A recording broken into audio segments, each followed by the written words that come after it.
भाई नमस्ते। देखो ऐसा है, अब हम आ गए हैं अपने मौलिक अधिकार का दूसरे टॉपिक की तरफ। इस वीडियो में हम मौलिक अधिकार के चौथे, पांचवें और छठे और सातवें टॉपिक पे बात करेंगे। अगर आप हमारे पहले वीडियो को नहीं देखे हैं तो ऊपर आई बटन पे क्लिक करके मेरे पहले वीडियो को देख सकते हैं, जिसमें मैं पहले, दूसरे और थर्ड मौलिक अधिकार के बारे में बात कर चुका हूं और विस्तार से उसको बता चुका हूं। ठीक है, अब हम आते हैं अपने चौथे मौलिक अधिकार की तरफ, जो है धार्मिक स्वतंत्रता का अधिकार। धार्मिक स्वतंत्रता का अधिकार यानी कि right to freedom of religion.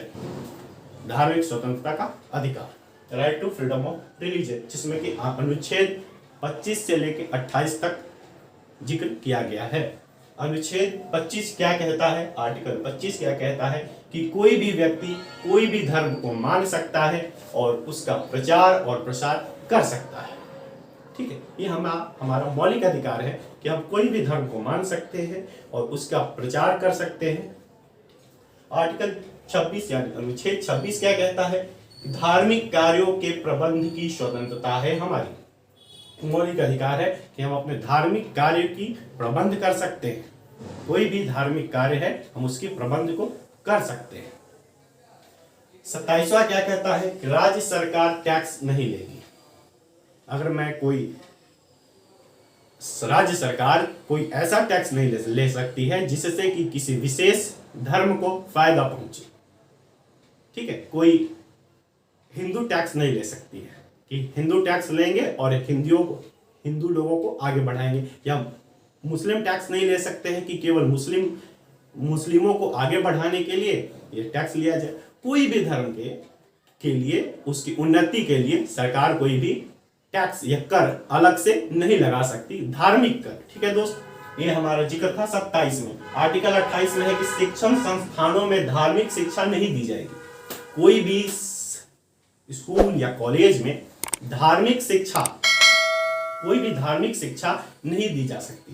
कोई भी बच्चों को जबरदस्ती कोई धार्मिक भाषण सुनने के लिए बाध्य नहीं किया जा सकता। उन्हें किसी भी अनुष्ठानों में जबरदस्ती भाग लेने के लिए बाध्य नहीं किया जा सकता है। यह हमारा मौलिक अधिकार है।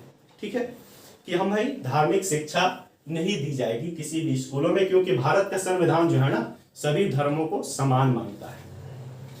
अब हम आते हैं अपने अनुच्छेद मौलिक अधिकार के 5वें टॉपिक की तरफ, जिसमें है कि संस्कृति एवं शिक्षा संबंधी अधिकार है। अनुच्छेद 29 से 30 तक संस्कृति एवं शिक्षा संबंधी अधिकार, मतलब कि cultural and educational right English में।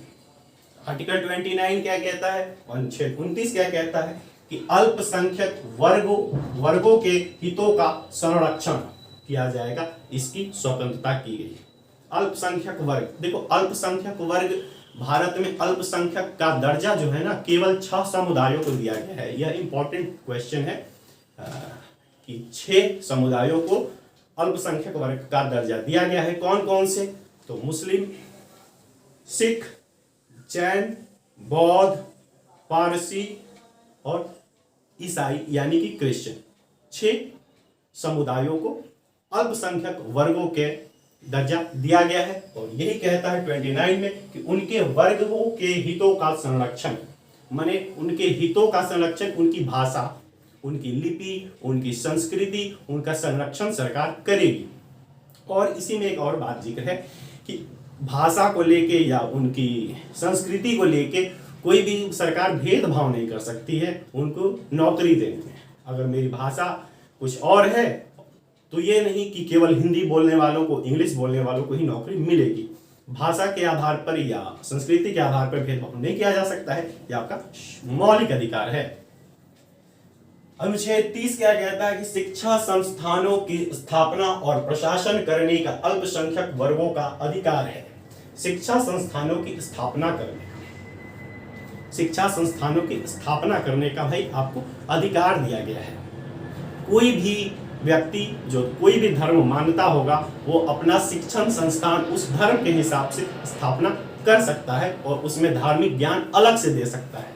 ठीक है, एक तो ये दोनों में थोड़ा सा आप समझेंगे अलग अलग बिल्कुल है। धार्मिक शिक्षा संस्थानों में धार्मिक की शिक्षा नहीं दी जाएगी। वो मतलब कोई भी कॉलेज स्कूल है उसमें वो पढ़ाई लिखाई के लिए, तो उसमें धार्मिक शिक्षा नहीं दी जाएगी। लेकिन मैं अलग से धार्मिक स्कूल और धार्मिक कॉलेज खोल सकता हूं जिसमें आपको धार्मिक शिक्षा दी जाएगी। वो आप उसकी संस्थान की स्थापना आप कर सकते हैं। और प्रशासन करने का, उनको चलाने का भी आपको अधिकार है। मतलब कि राज्य, कोई भी सरकार आप पर रोक नहीं लगा सकती है कि आप ये स्कूल क्यों चला रहे हैं। ठीक है, हमारा छठा है संवैधानिक उपचारों का अधिकार, राइट टू कॉन्स्टिट्यूशनल रेमेडी। संवैधानिक उपचारों का अधिकार, ये आर्टिकल 32 में जिक्र है, अनुच्छेद 32 में जिक्र है। ये क्या कहता है? ये कहता है दोस्त कि अगर इस पूरे मौलिक अधिकार आपने जो अभी तक जाना है, मेरे फर्स्ट वीडियो में भी और इस वीडियो में भी, जो भी मौलिक अधिकार हैं, अगर उनका आपको लगे कि भाई हमको उनके अधिकारों से वंचित किया जा रहा है, आपके मौलिक अधिकारों से, तो सुप्रीम कोर्ट में आप याचिका डाल सकते हैं और डायरेक्ट सुप्रीम कोर्ट आपके याचिका की सुनवाई करेगी। ये बहुत इंपॉर्टेंट टॉपिक है, ये इंपॉर्टेंट अनुच्छेद है। इसीलिए इसको भारत के संविधान निर्माता कहे गए बाबा साहब अंबेडकर ने कहा था कि यह क्या है? यह संविधान की आत्मा है, यह संविधान की हृदय है, यह संविधान की आत्मा है। किसको कहा था? तो अनुच्छेद 32 को कहा था। संवैधानिक उपचारों के अधिकार जो आपको दिए गए हैं उसको कहा था कि ये कॉन्स्टिट्यूशन का शाउल है, माने आत्मा है, हृदय है। सातवां है संपत्ति का अधिकार, जो आर्टिकल 31 में जिक्र था, अब नहीं है। अब ये आर्टिकल 300A, आर्टिकल 300A में इसको कानूनी प्रावधान के तौर पर रखा गया है। कानूनी, ये भी इंपॉर्टेंट बात है मेरे दोस्त कि कानूनी प्रावधान के तौर पर इसको रखा गया है और इसको फिलहाल समाप्त कर दिया गया है, संपत्ति के अधिकार को। ठीक है, कि 31